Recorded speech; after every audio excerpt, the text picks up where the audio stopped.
sejam muito bem-vindos. Vamos dar continuidade no nosso curso Trabalho Social no Cenário Urbano e nessa aula nós vamos falar de mobilidade urbana. Mas você sabe o que é esse conceito de mobilidade urbana? Porque muitas vezes, quando nós pensamos em mobilidade ou ouvimos essa palavra, a gente pensa logo no transporte. Em geral, no transporte que a gente utiliza no nosso dia a dia. Mas mobilidade urbana é um conceito que é muito mais amplo do que isso.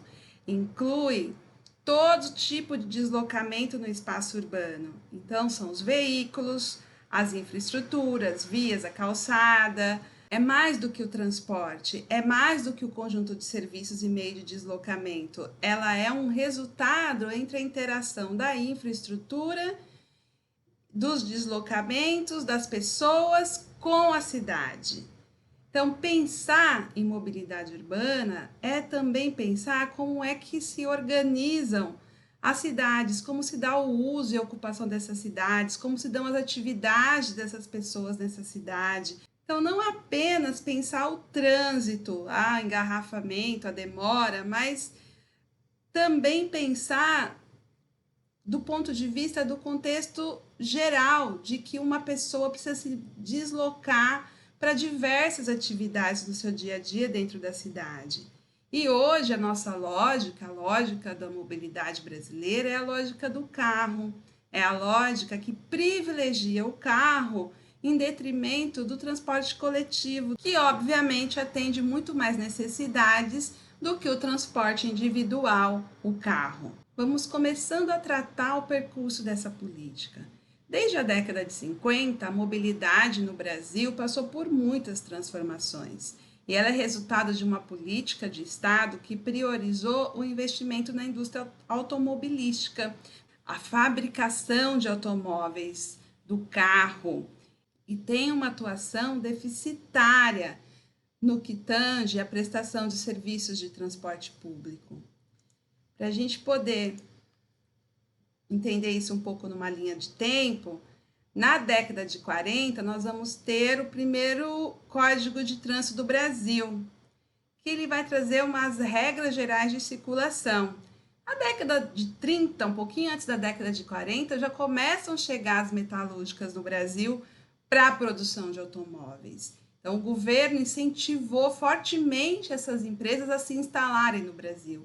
E, logicamente, que se você tem várias indústrias de carro, precisa se incentivar que as pessoas comprem o automóvel particular. Então, a política também vai se dando em torno desse incentivo do transporte individual em detrimento do transporte coletivo.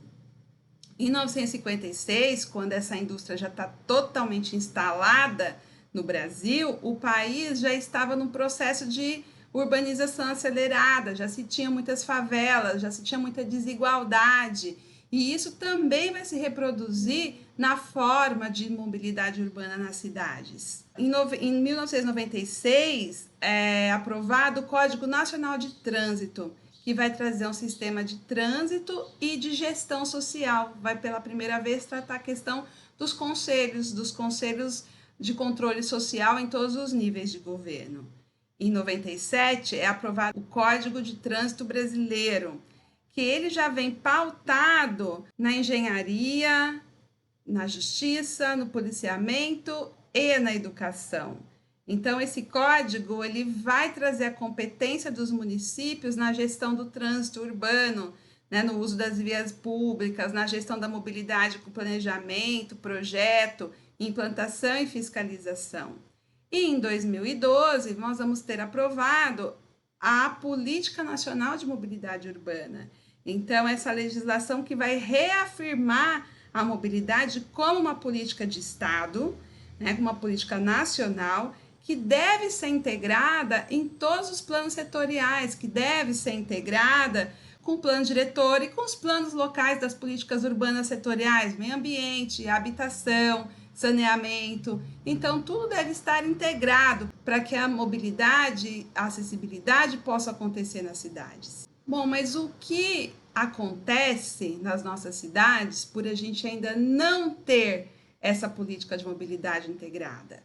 Vocês lembram que a gente já falou de outras políticas setoriais. Então, nós sabemos que a política de habitação de interesse social, por exemplo, é de 2005, que a questão do planejamento urbano veio muito forte com o Estatuto da Cidade em 2001, que a questão do saneamento básico é de 2007. Então, cada uma dessas políticas vão ter nos marcos regulatórios e a obrigatoriedade de planejamento nessas duas últimas décadas, é bem recente. Mas enquanto a gente não consegue implementar isso, trazer isso para as cidades, o que é que a gente tem de cenário diante da falta dessa integração? Bom, os principais problemas são a exclusão social. 36 milhões de brasileiros não têm acesso ao serviço de transporte público. São mais de 2.600 municípios que não têm serviço de transporte coletivo dentro do município. Em alguns outros municípios, a tarifa é muito excludente. Aqui mesmo, no município que eu moro, em Salvador, a tarifa custa R$ 4,20.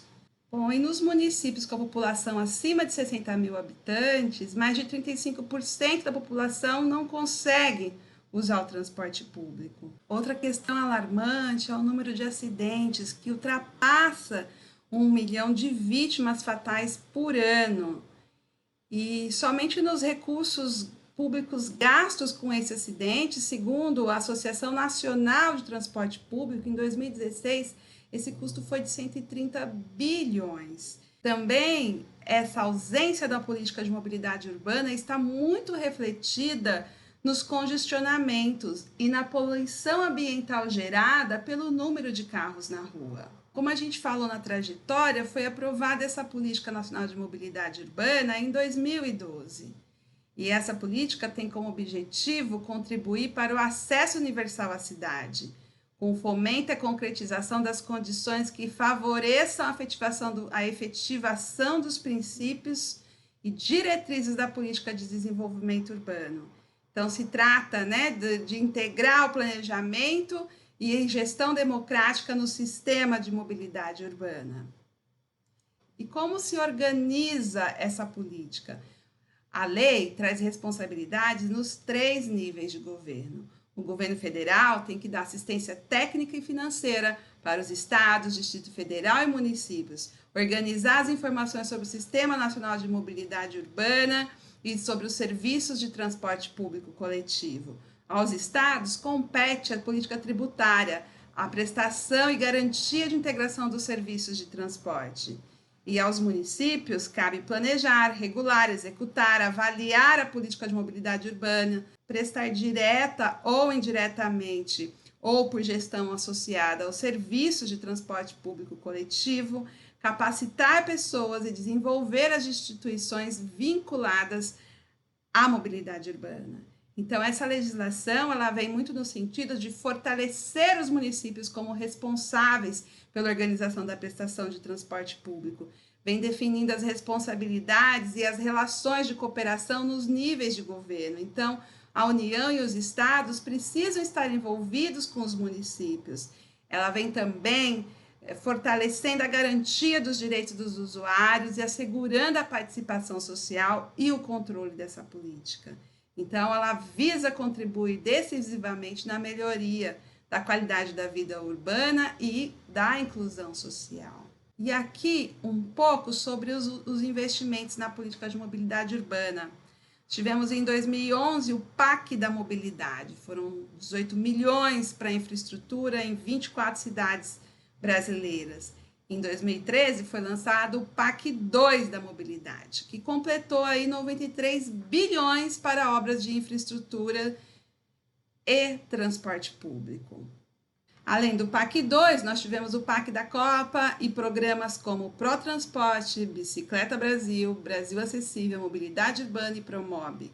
Em 2014, o Pacto da Mobilidade Urbana destinou mais 50 bilhões para propostas desses programas em várias prefeituras e estados. Atualmente, muitas obras estão em execução com recursos federais vindo desses programas. Em muitas cidades do Brasil se tem programa sendo executado. Bom, e quais são os principais conceitos que a gente precisa pensar quando a gente está pensando em mobilidade urbana? Alguns são comuns a outras políticas. Desenvolvimento urbano, por exemplo, a gente deve pensar quando estamos pensando em habitação de interesse social, devemos pensar na política de saneamento básico, devemos pensar na política de meio ambiente. Então, o desenvolvimento urbano é um conceito que ele é horizontal a todas essas políticas, assim como as políticas ambientais, porque o meio ambiente, ele é uma política horizontal e ele deve perpassar todas as políticas. O controle social também é um conceito muito importante, cada município deve procurar organizar a forma de participação dos segmentos da sociedade civil, do poder público, da iniciativa privada, na discussão e no acompanhamento da política de mobilidade urbana. A questão do planejamento, como nós já falamos nas outras políticas, os planos locais são muito importantes, porque o planejamento também é um dos conceitos muito importantes e que também perpassam todas as políticas, porque é através da elaboração dos planos locais de cada política que é possível centralizar qual é a situação daquele município, quais são as principais deficiências, quais são as prioridades, quais são os recursos, quais as estratégias possíveis de articular as políticas de mobilidade, com saneamento, com habitação, com meio ambiente, através do planejamento que é possível construir esse caminho. Subsídios, e no caso da mobilidade urbana, os subsídios é de extrema importância para o barateamento do transporte público, para a inclusão social. Para que o transporte público seja justo, ele precisa ser altamente subsidiado, para que os trabalhadores não gastem grande parte dos seus ganhos com o transporte público. Então, os subsídios, a política de subsídios é muito importante para ser dialogada, discutida e priorizada pelos governos. Outro conceito é a acessibilidade. Quando nós trabalhamos mobilidade urbana, dentro da mobilidade tem a acessibilidade.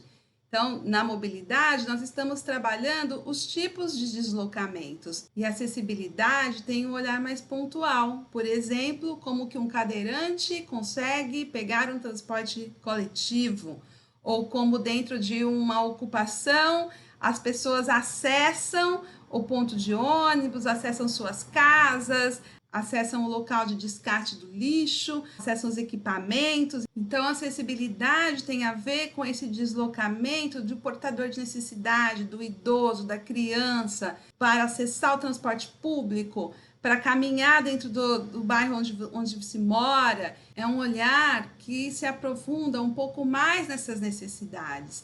Há comunidades que uma escada resolve grandes problemas de acessibilidade.